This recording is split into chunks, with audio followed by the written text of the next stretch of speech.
Hello, this is episode 8 of the podcast Work-Life Balance. I'm your host Jess, and thank you for listening.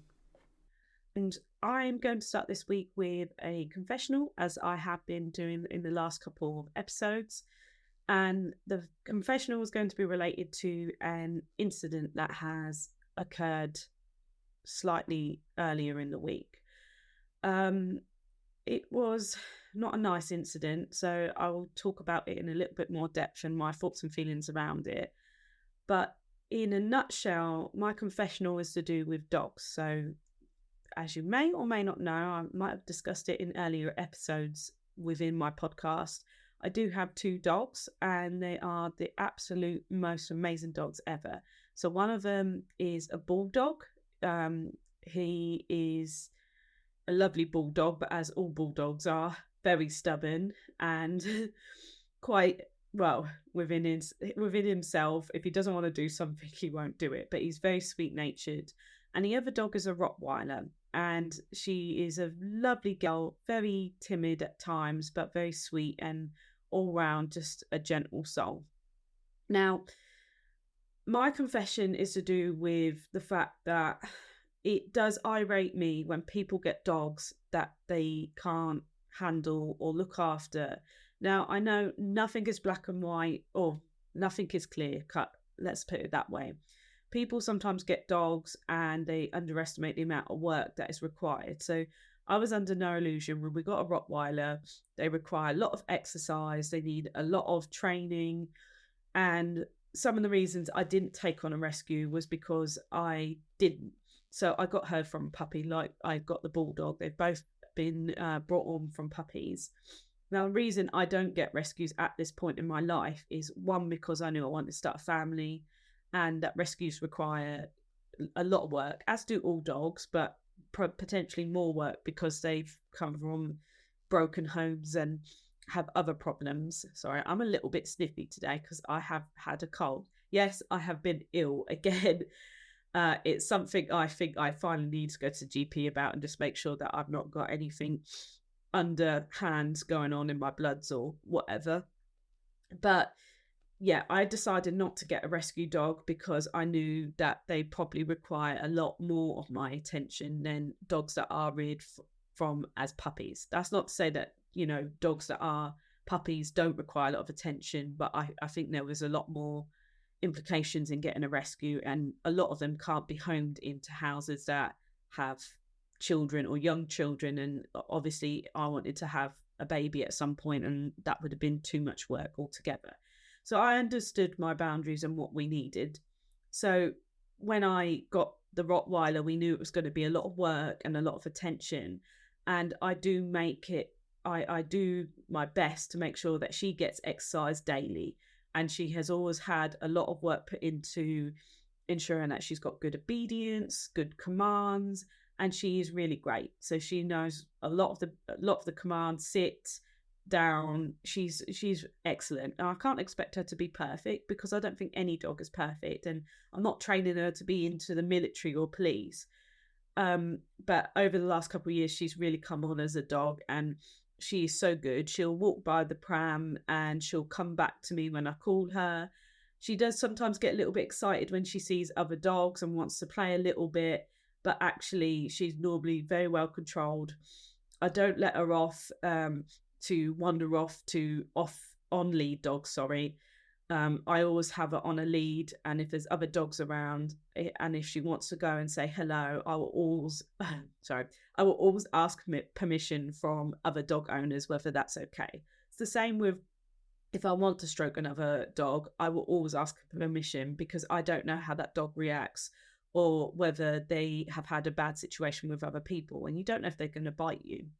So I try to be a very responsible dog owner at all times.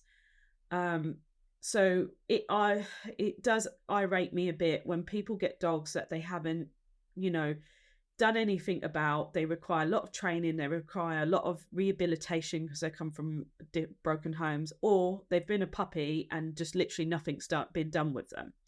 Yes, I'm sure I'm not the only one out there, and I know that these debates cause a lot of controversy because people are going to say, arguments for either side, but I would like to think that most people are in agreement, and that if you get a dog, it's a huge commitment and that you need to put a lot of time and energy and effort into it. So let's go into why I'm talking about this confessional this week. And yeah, I'm gonna have to take pauses occasionally because my nose is still blocking up on occasion. The reason I'm talking about this confessional this week, and I would like to raise more awareness about this issue, is because my dog, specifically the Rottweiler, because we're leaving the Bulldog, has a little bit less exercise than what she needs because he's getting older and he doesn't walk as fast as she does. She was attacked by, I would say, another two dogs earlier in the week, and sustained some minor injuries to herself. I say minor. Psychologically, it might have done something more to her psyche, but she seems okay in herself at the moment. So the incident in question, I wasn't present for because I'd gone shopping and my mum had offered to take my dog for a walk, which is really lovely and sweet because she gets to spend time with them. And if she hadn't, I would have probably walked my dog, which is another matter as well, which is quite scary to think of. So she had done this lovely walk and was coming home with my dog when two loose dogs, no owner present, out of nowhere, or I don't know where they came from, came and attacked my dog. And the problem was, well, not the problem was, my mum automatically put herself between the loose dogs and my dog. Now, I'm going to be really honest. I'm not a dog trainer or a dog behaviorist. I know enough to be able to make sure that I'm a responsible dog owner. So whether my mum did the right thing, I'm not sure. But obviously, I think a lot of us would probably instinctively try to protect our dogs because we love them so much. So these two loose dogs, my mum tried to sort of fend off and shoo them away. And obviously at that moment, my mum's pretty shaken up by the whole incident. She was absolutely terrified. So she was shouting for help and asking for people to come and, assist her. And she was in that area that people, there were houses and people did come out and try to help her. Unfortunately, one of the dogs, and I'd say they're German Shepherds or Alsatians, whatever you call them, managed to come round and bite my dog on the back of her, well, I'd say on her bum and on her leg. And she has some small wounds like this, maybe this big, which I took her to the vets and they cleaned it out, and she's been on some antibiotics she's got a course of antibiotics to take, because as the vet says, dogs' mouths are quite dirty and can contain a lot of bacteria. So that's just a broad spectrum just to cover her. And her wounds do look like they're getting better. But since then, she's been quite timid. I took her to the vets. Normally, she's quite keen to say hello to other dogs, but she seemed quite timid and quite worried at the time. And obviously, as it impacted me, I'm having to try and get tablets into her, which she hates anyway, twice a day. And yeah, so these two loose dogs in question have also attacked another dog, a smaller breed. I don't know if it was a Jack Russell, Jack Terrier, which looked like it had sustained quite a lot worse or much more significant injuries than my dog had. Not to depreciate what happened to my dog, but it did look in a terrible state. So I don't know what happened with that dog, but we managed to locate the owner. And at that point, after we had sorted my dog out and gone back to see if we could locate where the dogs had come from, they had travelled probably about a quarter of a mile. I'm not good with distances, after escaping their enclosure, and the owner wasn't aware that they had actually escaped, and they were apologetic. But the issue is, the problem with where the area was, there's quite a lot of footfall with both children, people walking up and down the pavement, and other pet owners as well. So that's the real difficulty, is that they could have significantly injured not just other dogs, but people, and particularly children. And the thing that makes me quite worried is if I had taken that walk with my daughter in the pram and my dog, who is absolutely great, she walks next to the pram, no problem, what the implications could have been there, because I would have had to defend both of them at the same time, and it is quite scary to think of, really. And the reason I want to talk a bit more about this is because I just want to talk about responsible ownership when it comes to dogs. Now, I know things happen, dogs escape enclosures, etc. But if you've got dogs that are aggressive or pose a problem to both pets, humans alike, then I think it's in your responsibility to ensure that they are well monitored and that they're in an enclosure that's appropriate for them. Because if they escape, the ramifications could be absolutely huge. And we all highlight the breeds that, are typically the XL bully, etc., etc. But in the end, is it really a lot of it is about the owners and being responsible with what you're doing with your dogs. Because you could have any sort of dog. I've got a Rottweiler. She doesn't attack, but everyone associates Rottweilers with being quite aggressive. If I wanted to make her aggressive, not that I do that, God forbid, people do that because they don't exercise them or they encourage behaviours that are aggressive, which I've never done because I wanted her to be a sweetheart and I don't want those problems. But if you have that, you need to make sure that they're not going to get out and hurt people, because essentially my mum almost got injured from the incident because they almost came around and bit her, and they've done quite a lot to she's now too worried to go out with my dog again because of the incident, and it has really shaken her up and it's shaken my dog up. And although I am annoyed by the vet fees because that has impacted us financially on the month, I'm more upset that the fact that, one, my dog has been injured, and two, my mum has become worried about the whole incident. It is really quite frightening. And I have to just commend her bravery for trying to make sure that my dog was not injured and trying to look after her. So that's what I want to talk about, is responsible dog ownership. And if anyone has any thoughts and feelings, my details are in the comments, not the comments, I mean in the information below the podcast. If you've had any similar incidents that have happened to you, please get in touch. I'd love to know what you did about it or what your thoughts. If your dog attacked another dog, what was your reaction? If your dog was attacked by a dog, what are your reactions to that as well? It is a very controversial, it's a big topic that people feel very passionately about, and I'd love to hear your thoughts and feelings on it. So from that incident, we did make a 101 call as well, because it does warrant a discussion with the police, because it is a danger to society.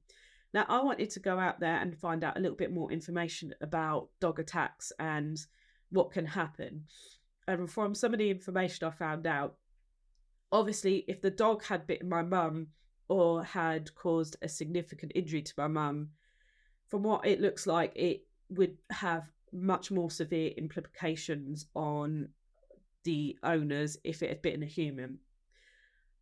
Because of the area that the attack happened and where they're living and etc., the police have made some more significant, well, they're coming out sooner rather than later, because it's an area that gets a lot of footfall, particularly from children, and obviously that poses a risk to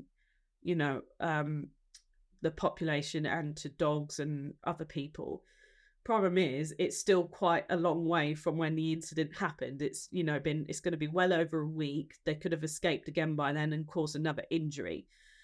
So it's still not very quick at all, but actions are being taken place. So I've tried to do a little bit of research about this in regards to dog attacks, and from what I can see, there's not really great information out there that's really specific about what happens.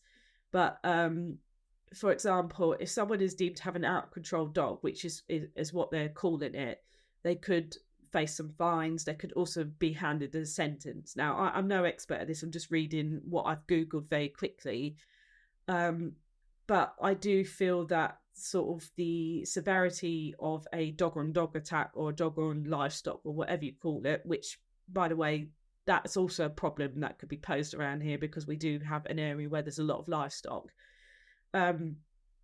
doesn't seem to be taken as seriously as if a human gets attacked. Now, I know humans, they've probably got some sort of precedence in life, But I do feel that, dogs that are attacked or animals that are attacked as well, it should be taken just as severely, because if they can attack a dog, they're just as capable of attacking a human as well. Now, I know a lot of people will say, well, if my dog, I know, will only attack another dog, but the risk there is still there, because there's normally a human in the way of a dog, and the chance that you could get bitten is just as easy.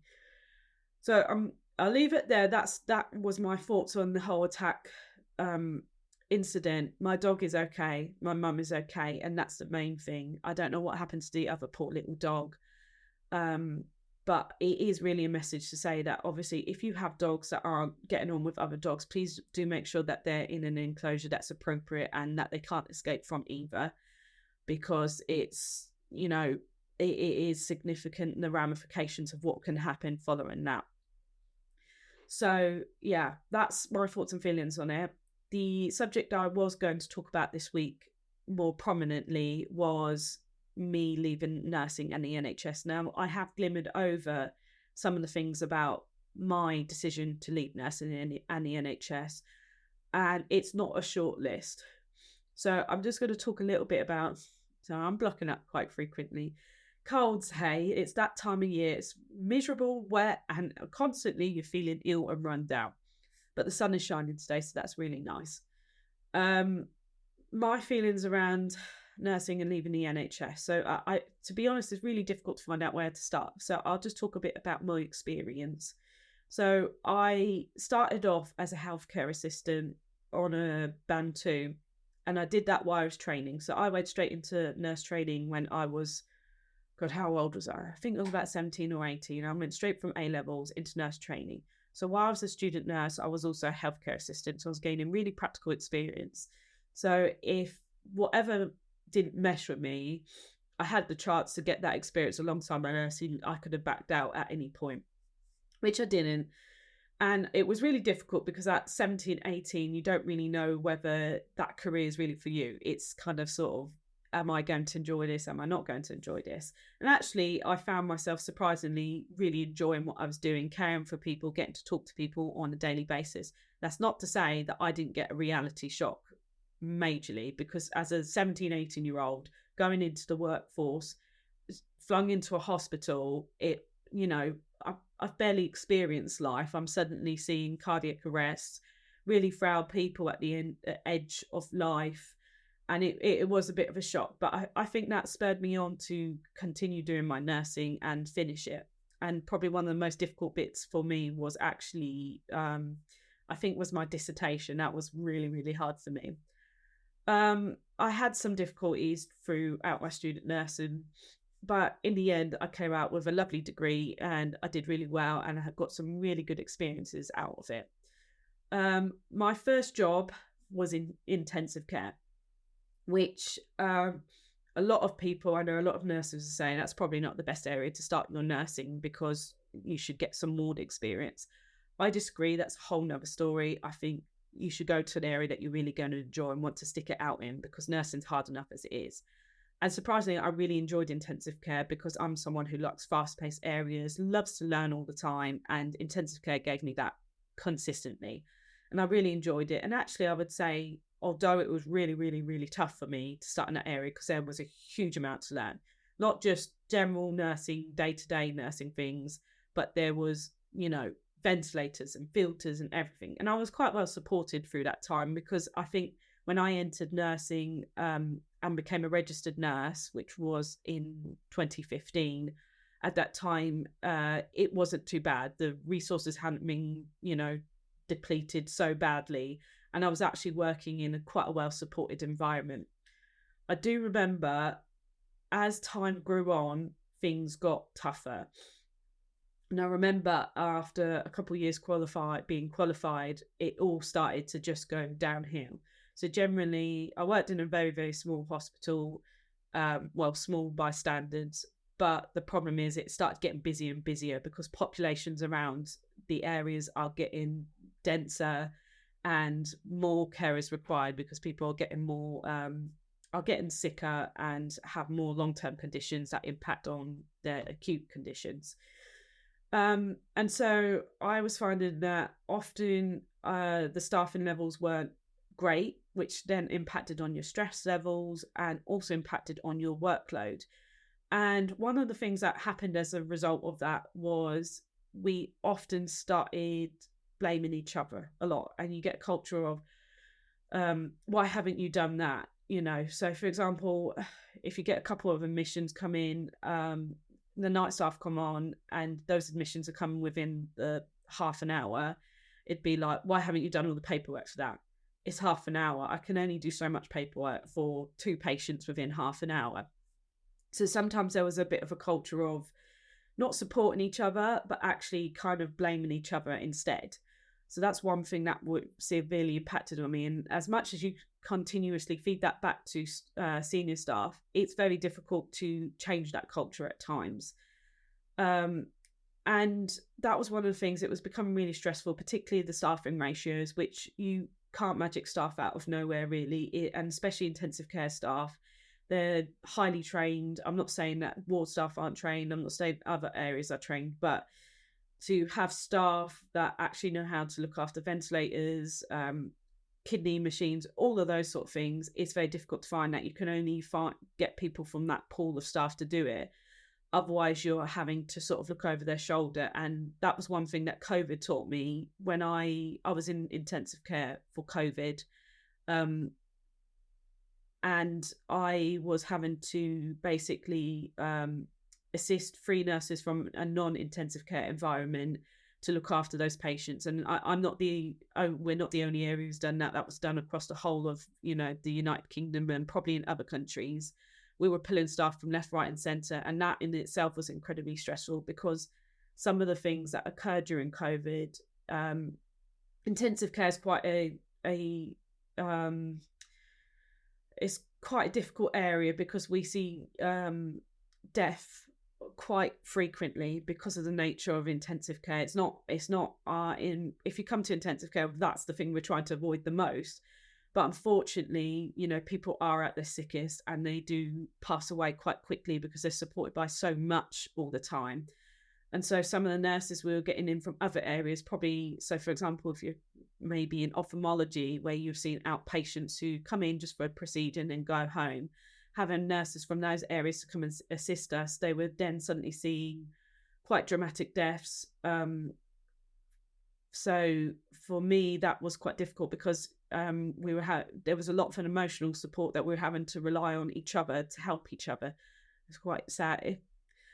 It brings quite a lot of emotions back when I talk about this. And so that was quite stressful. And slowly over a period of time, I was experienced burnt out. There would be times that I'd be sitting having my lunch and I'd just cry and I didn't realise that I was burnt out and stressed. The shift patterns are quite long, so you're doing 12-hour shifts, and yes, you can do shorter shifts at times in certain areas. Some hospitals allow that, but for the majority of the time, I actually thought in my mind that doing a longer shift was better for my mindset. But when I discuss this with my husband, he actually says, no, you think you're getting more out of a longer shift, but actually you're not, because the way I was working, I was doing longer shifts. So I'd maybe do 2 long days, which is very typical for a nurse, sometimes 3 long days or 3 long nights. And actually, I was so run down and burnt out, I'd spend probably days afterwards sleeping in bed, maybe getting something to eat and not doing very much afterwards. So actually, you're losing out on productivity afterwards. Your house becomes a little bit of a shambles. You're so exhausted, you can't do anything else. So if you were to, instead of doing an 8-hour day where you'd have time after the 8 hours and still have energy to be able to carry on doing other things. But that also means that you have to do more shifts in the week. So yeah, I became pretty burnt out after a while and exhausted. I then moved on to try and do something more advanced, which required me traveling to a certain area of the country. And it was a lot. And it was too much for me as well. I took on quite a lot, I admit, but I wanted to do that, and that was my dream. The problem was, the reason I did end up traveling quite a distance to do what I wanted to do, which was advanced practice, was because the opportunities in my area were just not there. And I think part and parcel of that is funding within the NHS. And when you try and one of the other problems is trying to do professional development can be really tricky because there's either no funding or you're competing against a lot of other staff to do the professional development. And in the end, I decided to actually fund one of my certificates, which cost me, I would say, in the region about £3,000. And to pay for that, I did a lot of agency. So then further burnout. And here's another problem I would find is a lot of staff are having to do extra bank agency. You're getting even more tired. And the problem with bank and agency, and particularly agency work as a nurse, and I'm not sure if doctors find this is similar, is that you're often traveling quite far to do the agency shift, even though the amount you're getting looks appealing. So I know a lot of nurses disliked agency workers. They'd be like, oh, they're on a lot of money. Yes, you're on a lot of money, but you're thinking most of the time you're picking up shifts that are nowhere near where you live. So you're spending quite a lot on petrol. You don't get access to a lot of equipment, or you don't get training, especially when you're in long-term contracts. Sometimes it can be really difficult. You've got to really push to get trained on a specific piece of equipment. And if you're only there for the day, you then have to ask other staff to use that piece of equipment because you've not been trained on it, which is really, really difficult. So the lines between what you can do as an agency worker are often blurred, and you're having to sort of figure it out at the risk of your own sort of indemnity and PIN being risked, because you're like, if I don't do this work, it's going to be problematic because the patient isn't getting the care they need. But I've also not been given access to the training I require. And particularly certain places, I'd be going back and to quite frequent hospitals to do my agency, and I still wasn't getting training on them, and no one was picking up on that. Obviously, I engaged other staff to use those equipment for me, but the problem is that means we're spending more time trying to do that with other people.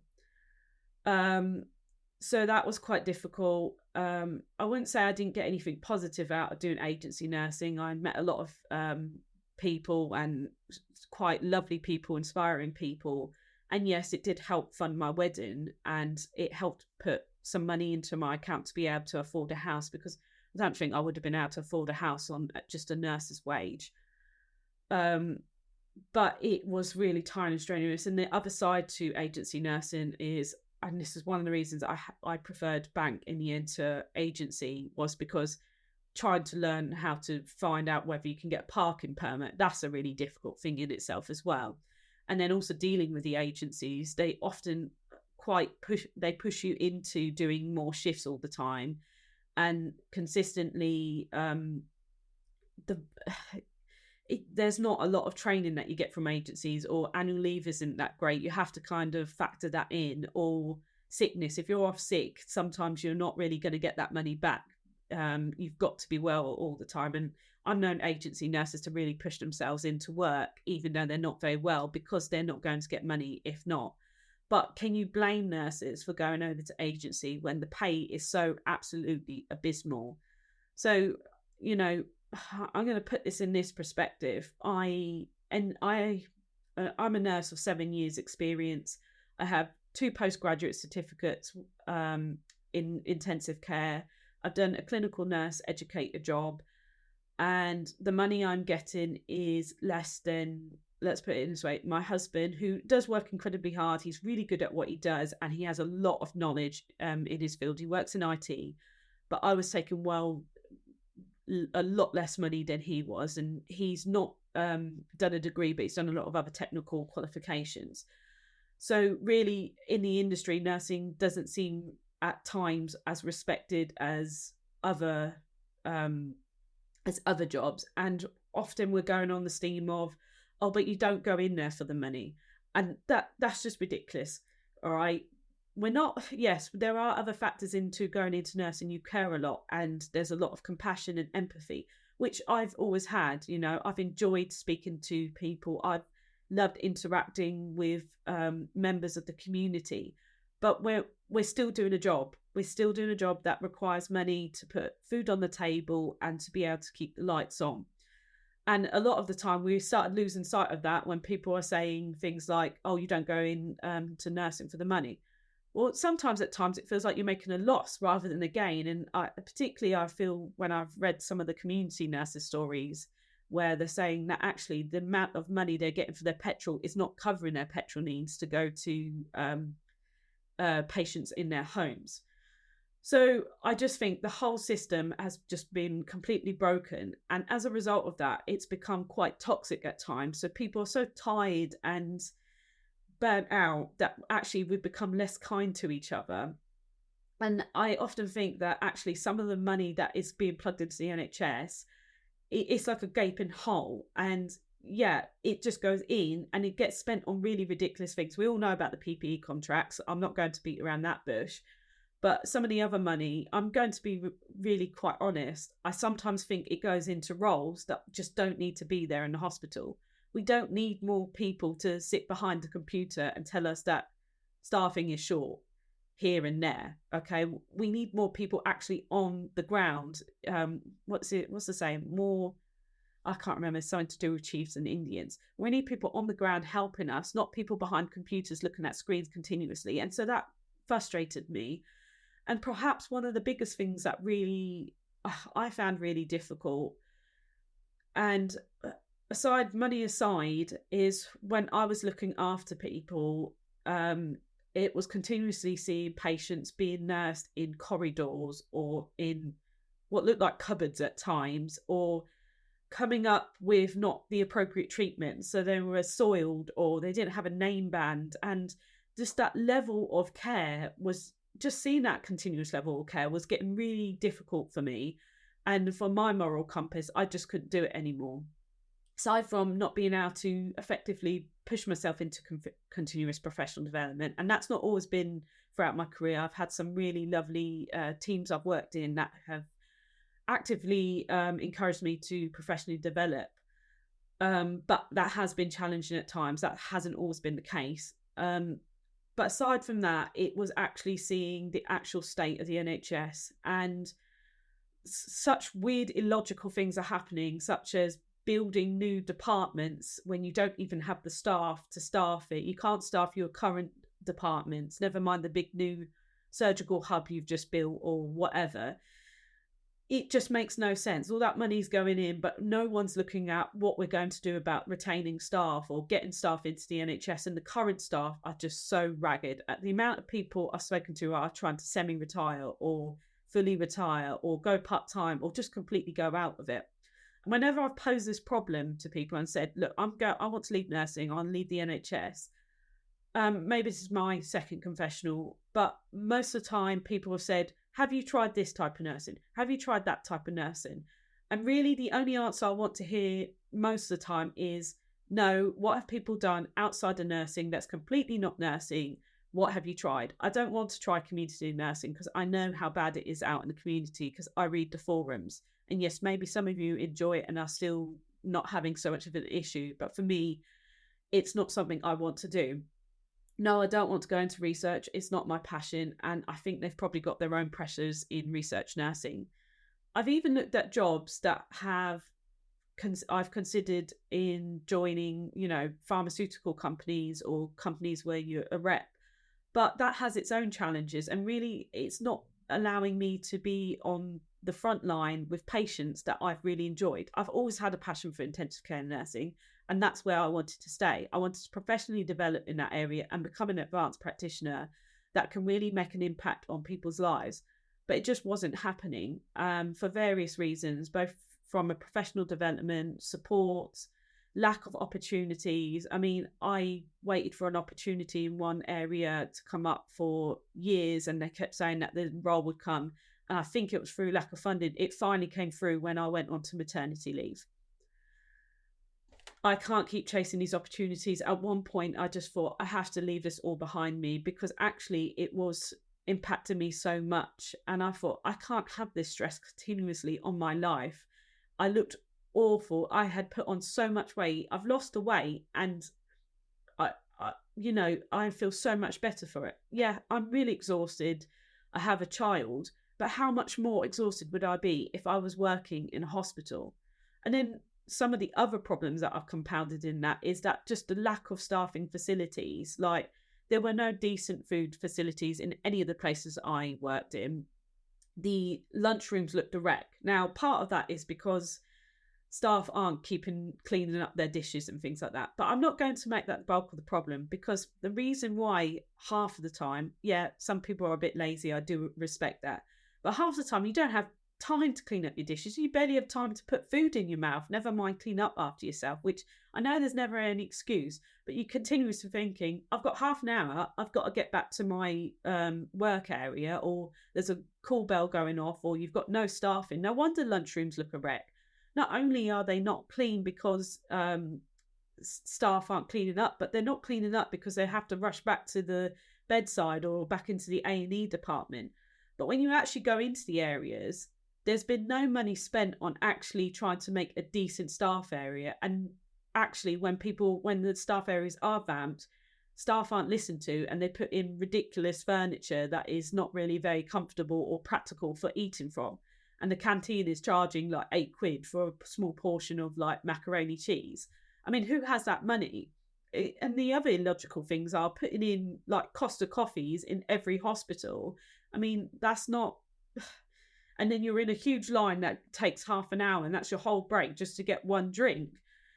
None of it makes sense. None of it at all. And then that's just one thing going through, the eating and canteen facilities. And maybe you're in a hospital or an area that has fortunately had better facilities than what I've experienced. But then you've got the illogical thing of like the whole dilemma of parking. Where I was working, parking and getting into work became such a problem that, everyone was delayed for, hours at sometimes trying to get into work because the traffic around the area was not managed properly. And the car park, people were having dents in their car because people were bashing into their cars, or it's all these problems that just compile on top of it over and over again. And it just adds stress and worry to a life that you don't need stress and worry into. And so you find nurses trying to either leave the profession completely and do something different, or try and find numbers that aren't so hard and strenuous on themselves. And then you end up having no one left on the ward.